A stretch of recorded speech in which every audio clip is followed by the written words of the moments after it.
होद नों गोरोन्थि मावबाय नामा ब्रा? मावाखै मावाखै? मावाखै पुरस्कारखौनो मोनगोनलै बेयाव खामानि मावनायनिखौ मिथिबायना? बिराद होमारो माथो नोङो बा सिक्स होनाय बायदिसो होखायो माथो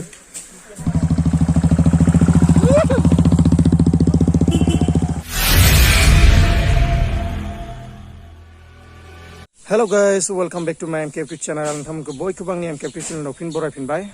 ओमफ्राय नोंथांमोना थाम्बनेलखौ नायनानै माने हमनो हाबाय जानांगौ आरो ना आं बबेयाव मा मावहैदों आं हाग्रा दानस्रांनो थांनो नागिरदों आरो ना ओमफ्राय माखासे लोगोफ्रा माने दानस्रांनो थांबाय बिसोरो आं खिन्थु मोनसे जायगायाव थांनानै आं थाब थांनो हायाखैमोन आरो दा आङो बिसोर फैगासिनो दं ओमफ्राय बिसोर फैबाथाय आंबो थांफानोसै आरो माने स्कुल साफा खालामनाय मोनसे माबा लादों बिसोरो मिशन जोंनि आनसलिकआ आरो बे नट अनलि जोंनि आनसलिक माने होजों सेन्ट्रेलनिफ्रायनो बे मोनसे अर्डार होननाय बायदि आं खोनादों आंबो फुललि बारा मोजां मोनथिया बेफोरखौ आं माने दाहाय नोंथांमोननो माने फोरमायनानै खोन्थागोन आरो ना आंबो दा फुललि मोनथिया नालाय लागिले आङो जोंनि आनसलिकनि प्रेसिडेन्टनिखौनो माने बिनि सायाव माने बुंफोरथि होगोन स' नोंथांमोना नेना थादो खिन्थु गाइस थांग्रोनायनि सिगांनो माने आङो बेयाव मोनसे हाग्रासो दानस्रांनो थांगोन नालाय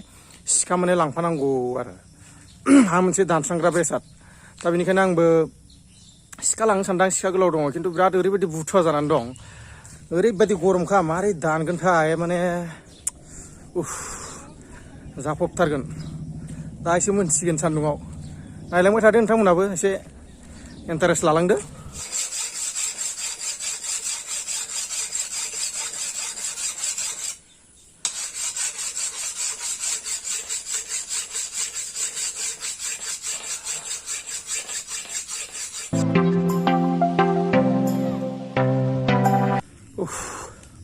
फाइनालि नै सिखाखौ माने माबाखांबाय आरो ना उनखांबाय ओमफ्राय सिखायाबो नै गेद्दालायबावसो नुदोंना नुवाखै सिखाया गेद्दासो नै एसे दानस्रांबाय थानाय जाया नालाय सम समसो ओंखायनो बुथुवा जानानै थायो ओमफ्राय बिसोरबो फैगासिनो दं सफैबायानो नायलांबाय थादो नोंथांमोनाबो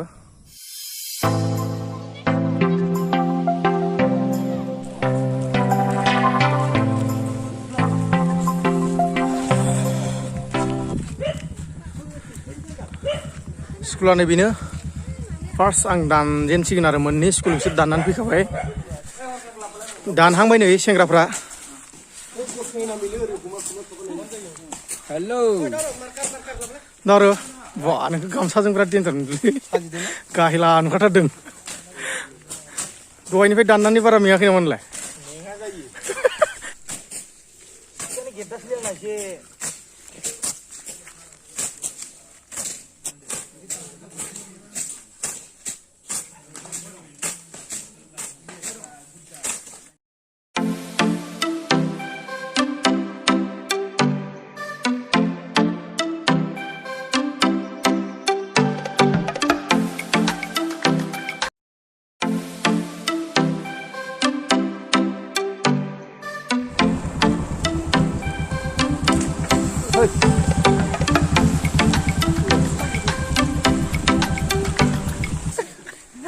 खोमसिन्दों आलौसो मोनजोब्बायलै पुरस्कारखौनो मोनगोनलै बेयाव खामानि मावनायनिखौ मिथिबायना बिराद होमारो माथो नोङो बा सिक्स होनाय बायदिसो होखायो माथो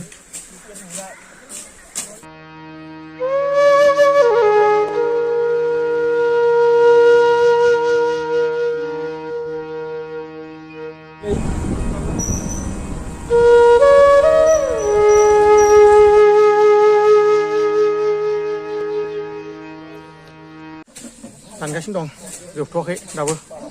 बिराद गरमखा खिन्थु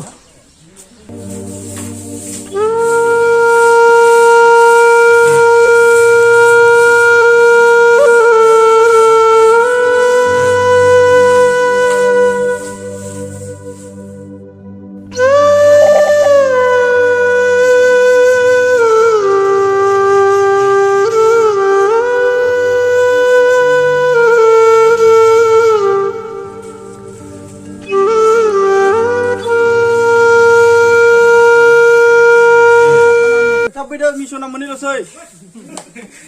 Sabi na, miso. दाबो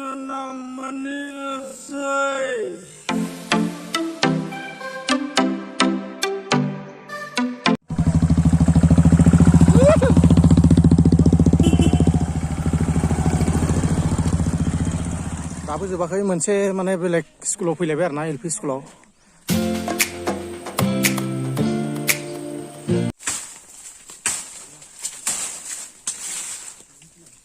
होद नों गोरोन्थि मावबाय नामा मावाखै मावाखै मावाखै माखौ दानफैगोन नों नैबे बिराद खस्थ' मोनबायना नैबे बिसोरा मोनथोंसै मबाइलावनो बाफैगोन नामालै लेवाट हमना बसनां गसंमारगोन नामालै नोंलाय अरा बस'ल'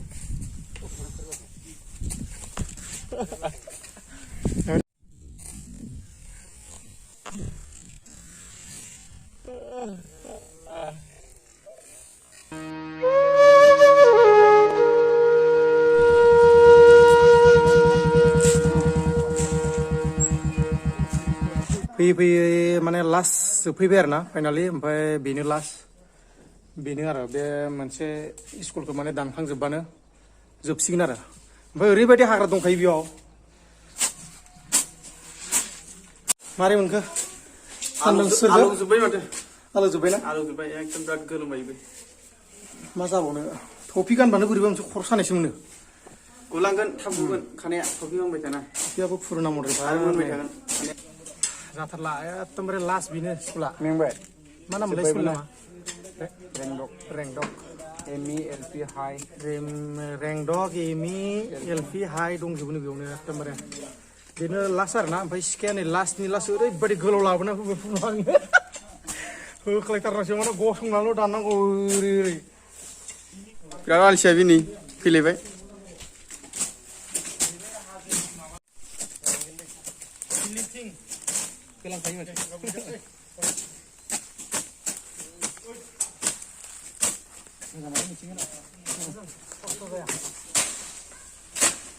जोबोद खस्थ' मोनबायहाय बाल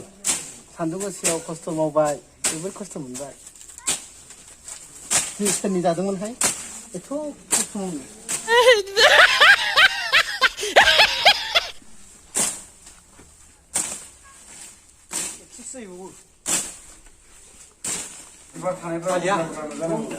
हानिया एकदमबारे लास्ट हिसाबै बिराद मावबाय आं सिखाखौबो ओरैबायदि गोलाव मोनखादों मारै मोनदों गरमाव दाबुंसै गोजा गोजा जाजोबलायबाय माथो जिखिनि देहा सिङाव थाजिम थानाय सेस बाहेर हिट जाबायना बिराद हिट ओमफ्राय बेयो माने जोबथा फट'शुटमोन आरोना बेयाव माने सेन्ट्रेल एबसुनि गेलेमु नेहाथारिजों लोगोसे कार्बि आंलं डिस्ट्रिक्ट एबसुनि माने माखासे सोद्रोमाफ्राबो बेयाव बाहागो लाफैदोंमोन आरो mission skill and quality education जों लोब्बा लाखिनानै जि माने स्कुल क्लिनिं प्रग्राम बिनि बागै सारा फंनैसो भिउवार्सफोरनिसिम खोथा बुंनानै होदो बिनि एसे डिटेल्सखौ खुलुमबाय गिबियावनो सेलाबर दख'रा दुलाराय बर' फरायसा आफादनिफ्राय आमथिसुवा थामहिनबा अम्बुबासि फोरबोनि बयनिसिमबो गाहाम हामलायनायखौ जासिहरग्रोबाय दा बे समाव मख'नो गोनांदि मिरु दुलाराय बर' फरायसा आफादा थांनाय 18 अक्ट'निफ्रायनो मोनसे मिशन फोसावदों बेनो जाहैबाय स्कुल क्लिनिं प्रग्राम एबा फरायसालि साखोन सिखोन खालामनाय हाबाफारि दा बे हाबाफारिजोंनो लोब्बा लाखिनानै जोंनि सेलाबर दख'रा दुलाराय बर' फरायसा आफादा जोंनि सेलाबर दख'रानि सिङाव थानाय गाहायै मोन 8 गुदि फरायसालि दा बेखिनि फरायसालिफ्राव एबा सेलाबर दख'रानि सिङाव जेसेबांखिनि बर' बिजों गुदि फरायसालिनिफ्राय लानानै गोजौ फरायसालिसिम फरायसालिफोर दङ दा बेखिनियाव जोङो मिशन बायदियै गासैबो फरायसालिफोरखौनो जोङो साखोन सिखोन मैयानिफ्राय दिनैसिम खालामनानै होनाय जायो दा बेखिनियाव जोंनि सेलाबर दख'रानि सिङाव थानाय गासैबो फरायसालियानो दिनै बे मिशनजों लोब्बा लानानै गासैबो साखोन सिखोन खालामजाजोबो मिशना जोंनि सेलाबर दख'रानि सिङाव साक्सेस जाबाय बेजोंनो लोगोसे मख'नो गोनां बाथ्राया बेनोदि गोबाव समनिफ्रायनो थामहिनबा कर'नानि नैथि वेभ एबा नैथि ढौ जिखिनि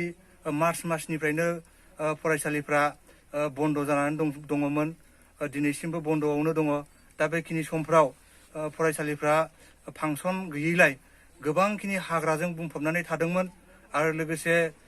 गोबां दाखोर दाला बिफां लाइफांनि बिलाइफ्रा सिरिनानै गोबांखिनि दाखोर जानानै दंबाय थायोमोन दा बेखिनिखौ जोङो दिनैनि बे समाव फोसाबनानै होनो हानानै सेलाबर दख'रा दुलाराय बर' फरायसा आफादा मिसनजों लोब्बा लाखिनानै रायजो राजानिसिम बेखिनि हाबाफारिखौ मावनो हानायनि थाखाय गोजोननाय मोनदों आरो बेजों लोगोसे जोबथारनायाव बेखौनो बुंगोन दि फैबाय थानाय समफ्राव जाहाथे जोंनि रायजो राजाफ्रा एबा गासैबो भारत हादरनि नोगोरारिफ्रानो जाहाथे इसोर एबा आनान गसाइनि अननायाव कर'ना भाइरासजों साग्लोबजायालासिनो बयबो गाव गावनि जिउखौ मोजाङै मोजां दैदेनलांनो हायो बेखिनिखौ आसा फारिनानै आंनि दिनैनि बे सुंद' बिबुंथिखौ एसेयावनो फोजोबबाय गोजोन्थों। Thank you. जोबथारनायाव आं दा माने भिडिअखौ बे ब्लग भिडिअखौ माने फोजोबनोसै आरोना बेयावनो गाइस ओमफ्राय जि माने मिसननि खोथा बिनि डिटेल्सखौथ' माने सारा होखाबाय ओमफ्राय नोंथांमोनाथ' माने बुजिखाबाय बिनि डिटेल्सआ मा आंथ' माने फोरमायलायनांगौ बे गैला आरो बेनिखायनो आं माने दिनैनि बे भिडिअखौ एसेयावनो फोजोबनो नागिरबाय आरोना गाइस स' बाय बाय नेक्स्ट भिडिअ लोगो मोनफिनगोन।